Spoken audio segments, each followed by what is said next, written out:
I want to tell you about a trick of Shaytan.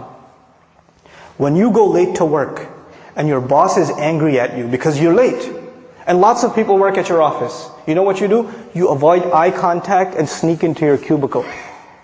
You don't want to face him. When you have a bad report card and you go home to your family, you're in 6th, 7th grade, you got a bad report card, you sneak into the house. There's no "Assalamu alaikum, I'm home." You sneak in and you kind of go and you pass out, you go to sleep. Right? What happened in school? Nothing. When you disappoint someone, you avoid contact with them. It's natural. In this case, when we do something shameless, when we wrong ourselves, who have we disappointed? Allah Azza wa Jal. We've disappointed Allah. So naturally, Shaytan takes advantage of this. He comes to you and me and he says, "You're going to go pray now, you hypocrite? You do this shameless thing, you do this and that, and now you want to go attend a class? Now you want to go do, ibadah?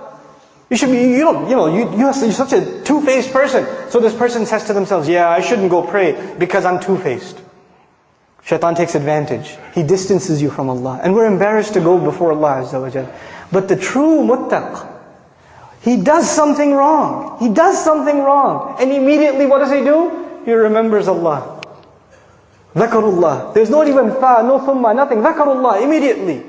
فَاسْتَغْفَرُوا لِذُنُوبِهِمْ. Then they asked Allah to forgive for their sins. And the word for sins here, dhunub, comes from dhanab actually, a tail. That which you're not proud of. That which humiliates you. Something you did that you're not proud of. And they ask Allah to forgive those embarrassing things that they did. وَمَنْ يَغْفِرُ الذُّنُوبَ إِلَّا اللَّهِ. Who's going to forgive sins if not Allah?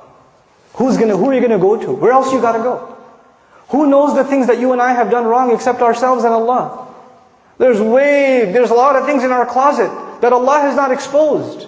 And only Allah knows, and we have to find the time to ask Allah to forgive. This is the main attribute of people that are described that enter Jannah. أُولَٰئِكَ لَهُمْ جَنَّاتٌ تَجْرِي مِنْ تَحْتِهَا الْأَنْهَارُ. The ayat are coming.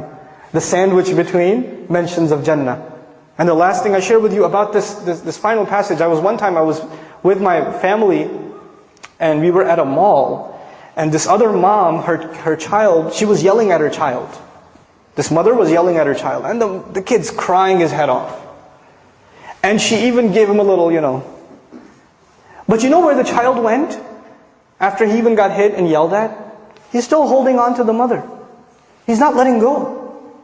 Everywhere else around there are these ugly, gigantic strangers. He doesn't want to deal with them. Even if she's angry, even if she's disappointed, even if she's upset, his whole world, his whole shelter, his whole protection, where is he going to go except? His mother. And it made me think, subhanallah, when you and I sin, when you and I disobey Allah, where are we going to go? Where else is there to go? Who do we turn to? We don't have anywhere else to turn. So even if we disappoint our Lord, even if we fall short of the standards He set for us, the true muttaq, the hopeful of Jannah, he never loses hope in Allah. لا تقنطوا من رحمة الله. Don't lose hope in the mercy of Allah. You're not allowed to lose hope in the mercy of Allah. This is the attitude we have to internalize.